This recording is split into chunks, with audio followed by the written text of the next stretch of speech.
उद्या राज्यातील 12 जिल्हा परिषद आणि पंचायत समितीचे निकाल जाहीर होणार आहे.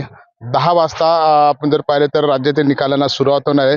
तत्पूर्वी मी आज छत्रपती संभाजीनगरच्या शासकीय तंत्रनिकेतन या कॉलेजमध्ये आलेलो आहे. आपण पाहू शकता या ठिकाणी स्ट्रॉंग रूम बनवलेला आहे. या ठिकाणी सुरक्षित असे कालचे काय मतदान झालेलं आहे त्या मतपेट्या या ठिकाणी स्ट्रॉंग रूम मध्ये ठेवण्यात आलेले आहे. त्या ठिकाणी मात्र पाहिलं तर आपण आता मोठ्या प्रमाणामध्ये पोलीस बंदोबस्त देखील लावण्यात आलेला आहे.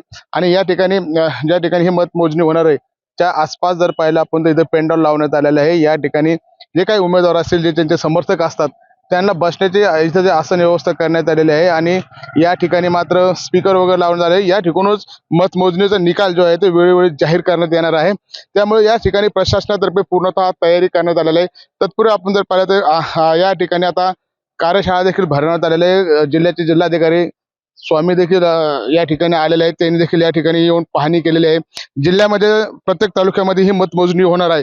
त्यामुळे त्यांनी प्रत्येक तालुक्या ठिकाणी जाऊन व्हिजिट देखील देण्यात आलेली आहे आणि कोणताही अनुचित प्रकार घडू नये यासाठी मात्र वेळोवेळी प्रशासनातर्फे मोठी तयारी देखील करण्यात आलेली आहे. आज स्वतः जिल्हाधिकारी या ठिकाणी उपस्थित आहेत. या ठिकाणी अनेक कर्मचारी आहेत.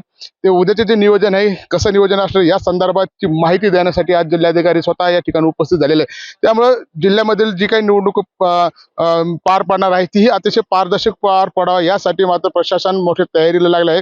पोलीस बंदोबस्त असेल, कोणताही अनुचित प्रकार घडू नये यासाठी मोठी टास्क फोर्स देखील या ठिकाणी नियोजित करण्यात आलेली आहे. मागे आपण जर पाहिलं तर महानगरपालिकाच्या निवडणूक असेल, नगर परिषद निवडणूक असेल, यावेळेस कार्यकर्त्यांनी काही उत्साही कार्यकर्त्यांनी काही गोंधळ निर्माण केला होता. त्यामुळे असं होऊ नये यासाठी मात्र अनेक ठिकाणी मात्र पोलीस बंदोबस्त हा मोठ्या प्रमाणात लावलेला आहे. आणि उत्साही कार्यकर्त्यांना देखील कुठेतरी त्यांना देखील पाबंद करण्याचे काम पोलीस प्रशासनातर्फे करण्यात आलेलं आहे.